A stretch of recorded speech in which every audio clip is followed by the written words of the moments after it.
제가 한 묵상 함께 나누겠습니다. 한 세 가지 얘기를 하고 싶은데요. 첫 번째는 심판의 때가 있다. 심판의 때가 있다. 마지막 우리가 하나님의 나라 천국의 비유에서 여기 보면은 첫 번째 비유든 두 번째 비유든 세 번째 비유든 다 심판의 날이 있다는 겁니다. 때가 있다. 여기 보면은 31절 보면은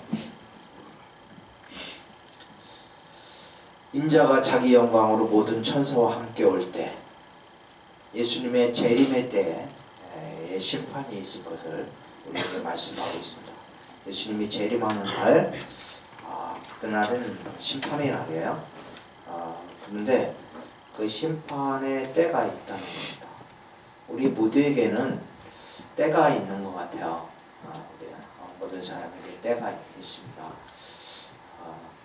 그 때를 분별하는 것이 지혜인 것 같아요. 그래서 때를 잘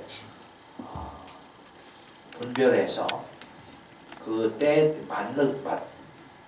맞는 행동을 하는 것이 중요합니다.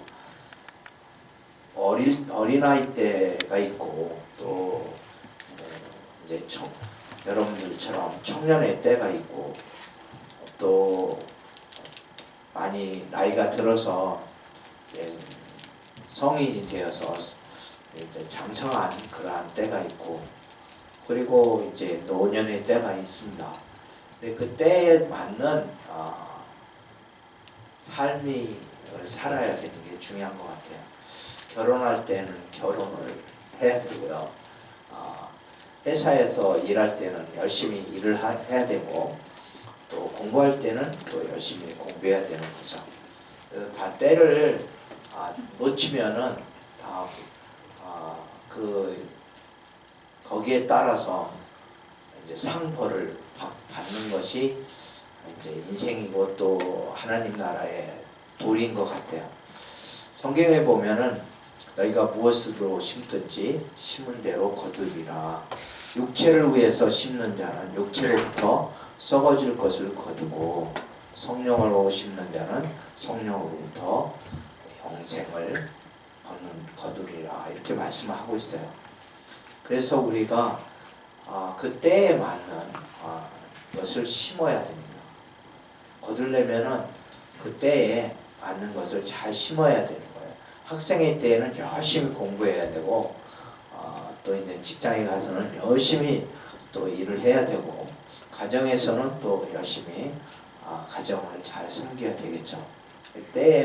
때를 분별해서 때에 맞는 일을 해야 돼요. 심판이 반드시 있습니다. 어떤 사람들은 심판을 생각하지 않고 사는 사람들이 있는 것 같아요. 심판은 없다라고 생각할지 모르지만 성경의 모든 복음서에 그리고 성경에서 분명하게 우리에게 심판이 있음을 경고하고 있습니다. 두 번째는 그 심판의 날에 이제 두 번째가 아니라 그 심판 연결된 거예요.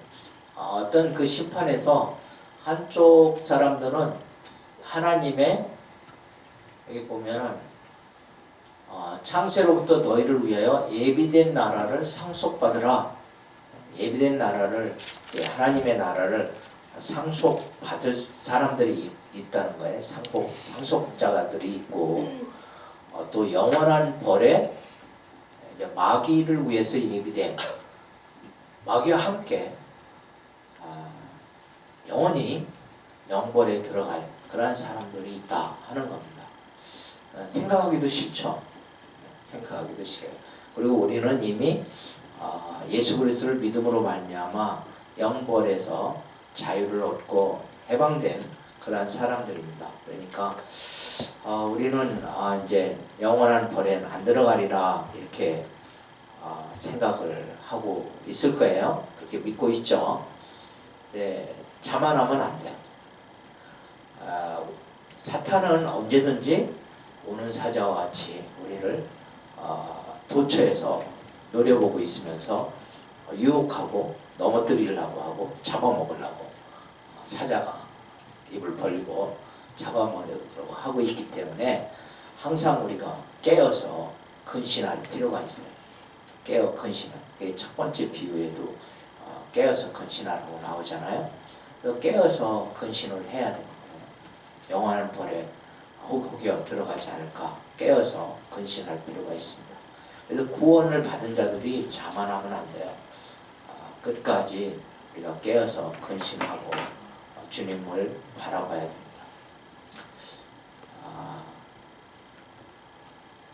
그런데 여기에서 누가 그러면은 하나님의 나라를 상속받는 사람들이고 누가 영원한 별에 처할 사람들인가? 어떤 기준으로 이렇게 구분하는 것인가? 심판 때 어떤 기준이 있는가? 거기 예수님께서 말씀하신 거예요.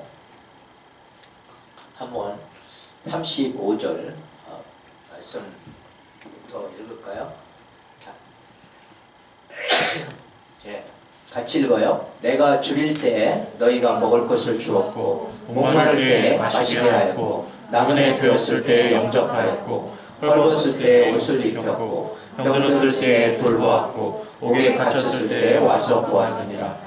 이에 의인들이 대답하여 이르되 주여 우리가 어느 때에 주께서 줄이신 것을 보고 음식을 대접하였으며 목마르신 것을 보고 마시게 하였는가? 어느 때에 나그네 되심을 보고 영접하였으며 헐벗으신 것을 보고 옷 입혔나이까? 어느 때에 병드시는 것이나 옥에 갇히시는 것을 보고 가서 배웠나이까 하리니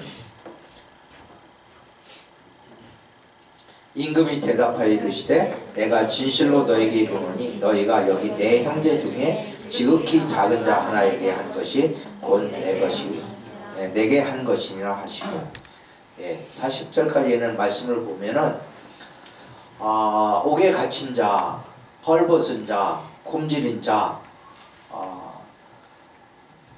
에게 한 것이 곧 내게 한 것이다 이렇게 말씀해요. 즉 봉사의 삶을 봉사 또 섬김의 삶을 사는 사람들과 그렇지 않은 사람들로 구분하겠다는 거예요. 우리의 일상생활에서 우리가 일상생활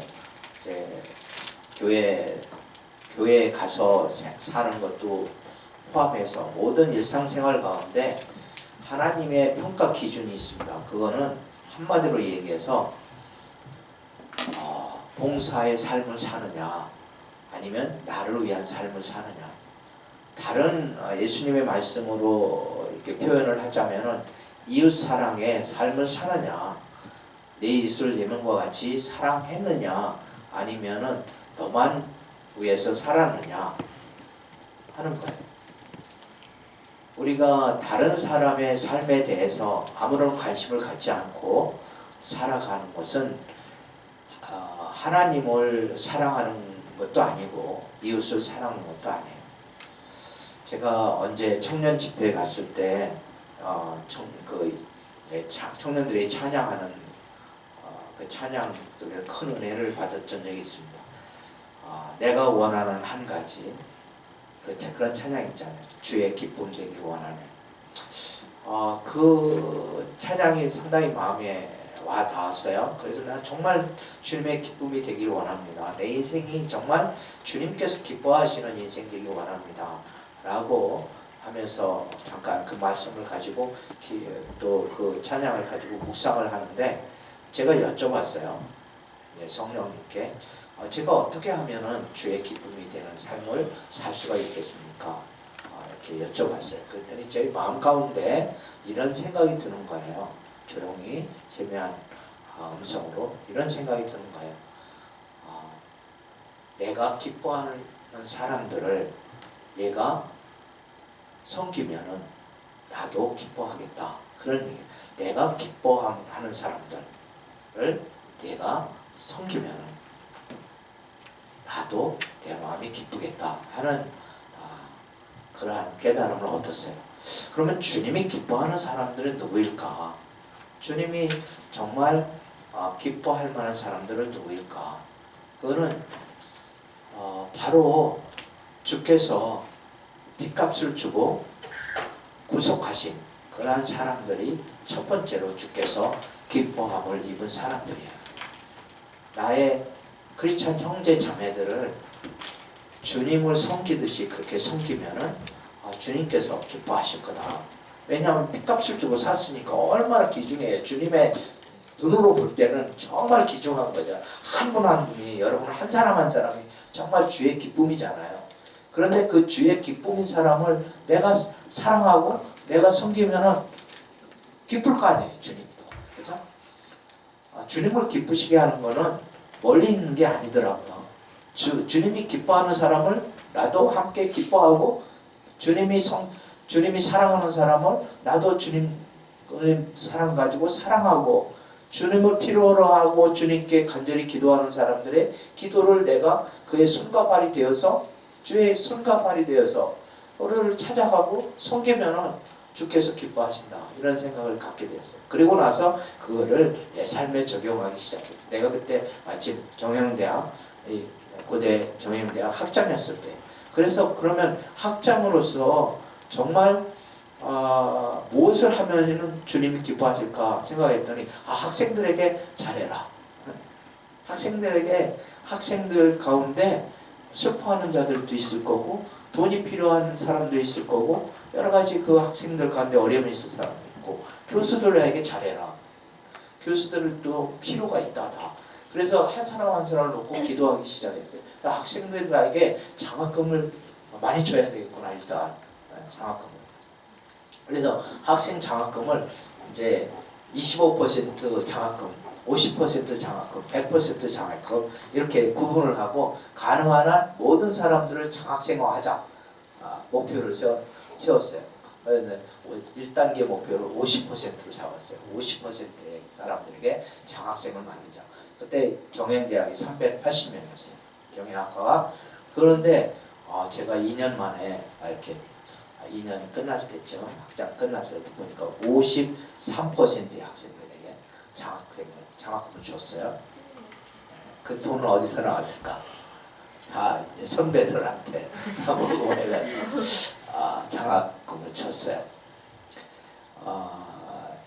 그게 이제 어떤 위치에 있든지 어떤 상황 속에서도 우리가 기도를 하면은 길이 열리더라고요. 하나님께서 기뻐하시는 일이니까 하나님께서 이루시더라고요. 그리고 뭐 교수들에게, 신임 교수들에게 제일 어려운 문제가 뭘까 기도하는데, 제일 어려운 문제는 신임 교수들에게 미국에서 귀국한 다음에 주택 문제가 제일 어려운 거예요. 한국에 거기는 미국에는 다 렌트잖아요. 이제 임대해서 하는 거니까 그렇게 집값 때문에 걱정을 안 한다고. 그런데 한국은 이제 전세, 요즘은 월세도 있지만 전세가 많으니까 그 전세 자금이 부담이 돼서 힘들어하더라고요. 그래서 교수들한테 장기 처리로 2억 원을 빌려줬어요. 7년 거치, 그 7년 후부터 분할 상환 이렇게 했죠. 그러니까 교수들이 다른 대학 안 가고 미국에서 한국으로 올 때 고대로 야 고대 좋아 그래서 고대로 다 오기 시작했어요. 그렇게 기도하면서 하나하나 적용하는 거예요. 삶의 말씀을. 정말 우리가 어떤 상황이든지 하나님이 우리의 삶을 평가하시는 분이라고 생각할 때, 그러면은 우리가 그 기준이 있어야 돼요. 그 평가 기준은 하나님이 기뻐하는, 그 하나님께서 이렇게 돌보고 싶은 사람, 하나님의 뭔가 사랑하고 싶은 사람들이 있는 거예요. 그 사람들에게 내가 하나님의 손과 발이 되어서 그들을 섬기겠다 라고 하는 생각을 가지고 인생의 목적을 섬김에 두면 되는 거예요. 내가 사는 목적은 이웃을 사랑하고 섬기기 위해서 사는 것이다. 내가 어떤 직업을 갖든지, 직업은 그게 크게 중요하잖아요. 어떤 직업을 갖든지 그 직업을 통해서 결국은 섬김의 삶을 살겠다. 고기를 위해서 살지 않겠다. 고기를 잡는 어부가 되지 않고 이제는 사람을 낚는 어부가 되겠다. 즉 사람을 섬기는 그러한 사람이 되겠다고 하면 어디에 있든지 상관이 없는 거예요. 무엇을 하든지 인생의 목적을 그러니까 분명하게 하는 거예요. 나는 섬김의 삶을 살겠다. 그 섬기는 사람들은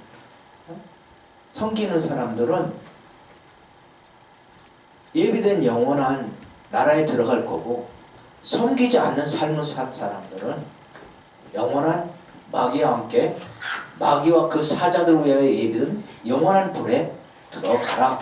그렇게 될 거라는 구분, 그 기준이, 평가 기준이 그래요. 여러분은 얼마나 많은 사람들을 섬깁니까? 오늘 뭐 하는 날이죠?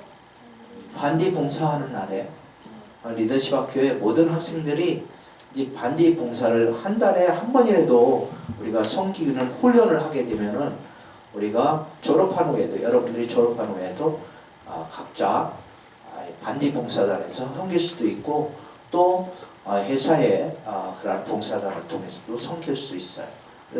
학교에서도 또 사회 봉사단이 있으니까 그 섬길 그러한 훈련을 했으면 좋겠습니다. 세 번째는 이 섬김이 단순히 그 섬김을 필요로 하는 사람들에게 다가가는 것뿐이 아니다. 그 사람들을 만나는 것이, 그리고 그들을 섬기는 것이 누구에게 한 것이다? 예수님에게 한 것이라는 거예요. 예수님에게 하는 것이다. 재림 때에 오실 예수님이에요. 지금 그 재림 때에 오시는 예수님을 만날 수 있는 길이 있어요. 여러분 예수님 만나고 싶어요? 만나고 싶죠? 사랑한다고 고백하고 싶죠? 만나서 주님 보고 싶었어요. 그동안 제가 너무 기다렸거든요. 주님 그렇지 않아요? 여러분 안 그럽니다. 정말 주님 사랑하고 주님 뵙고 싶고, 또 이렇게 허깅도 하고 싶고, 뭐 그렇지 않아요? 사랑을 고백하고 싶은데 길이 있어요. 그 길은 뭐냐 하면은 우리가 나그네 된 사람을 영접하는 거, 그리고 헐벗은 사람에게 입히는 거, 그리고 굶주린 사람에게 먹이는 거, 옥에 갇힌 사람을 돌봐주는 거, 이러한 것이 곧 내게 한 것이다 라고 주님은 말씀하세요. 그 자리에, 그 주님을 필요로 하는 그 사람들의 자리에, 그 속에, 그 세상 속에, 그 어려움을 받고 있는, 고통당하는 사람들 속에 주님은 함께 계시는 거예요. 주님은 보고 계시는 거예요. 그들에게 한 것이 곧 내게 한 것이다. 주님을 만날 수 있는, 주님을 경험할 수 있는 그러한 자리가 바로 섬김의 자리고, 그 사람들을 만나는 것이 주님을 만나는 것이다 라는 사실을 여기에서 본문을 통해서 우리가 알 수가 있습니다. 실제로 그런 경험들을 여러분들이, 많은 사람들이 간증을 해요. 이제 제가 지금 떠오르는 분은 김진홍 목사님. 김진홍 목사님은 둘의 교회에 담임을 하셨고, 또 이제 둘의 마을을, 공동체를 만드셔서 청계천에 이제서 넉마를 주의라고 했었어요. 그때 요즘은 넉마주의 그런 거 별로 없죠. 헌 옷가지를 주어서 그걸 팔아서 연명해 가던 사람들, 어지와 같이 살던 그런 사람들. 그런데 그분들과 청계천에서부터 공동체 생활을 했고, 그리고 이제 다른 이제 남양 수원 근처에 그 남양 마을에 가가지고 공동체를 일구면서 농사도 짓고, 그렇게 그분들에게 재활의 길을, 넉마주의들에게, 거지들에게 재활의 길을 열어주셨던 아주 훌륭하신 분이에요. 그 김진홍 목사님이 이제 간증하는 걸 보니까 청계천에서 정말 먹을 것이 없어서 죽어가는 많은 사람들을 보았어요. 그 당시에 6.25 직후에. 그러면서 그 사람들을 섬기다가 너무 힘들어서 자기가 그만두려고 신학대학원 때 이제 그만두려고 그러는데 그 어느 오늘만 하고 그만두리라 하고 가는데 그 자리에서 정말 고통당하고 있는 사람들 가운데 함께 고통스러운 얼굴로 눈물을 흘리는 주님의 모습을 보고 내가 떠날 수가 없었다. 그런 간증을 하시더라고요. 그래서 계속 그러한 얘기를 하셨죠. 수많은 사람들이 이 섬김의 자리에서 만난 예수님을 간증하고 있습니다. 오늘 여러분들도 이제 반디봉사단에 가는데 반디봉사단 가서 봉사하면서 이제 그런 기쁨이 주님을 만나는 기쁨이 여러분 가운데 충만하기를 예수님의 이름으로 축복합니다. 아멘. 뿐만 아니라 여러분의 인생의 목적을 섬김에 뒀으면 좋겠어요. 무슨 직업을 갖든지 그곳에서 섬김으로 사람을 얻었으면 좋겠습니다. 섬김으로 사람을 얻는 인생, 그것이 참으로 여러분의 인생의 목표가 되기를 예수님의 이름으로 축복합니다. 기도하겠습니다. 하나님 아버지,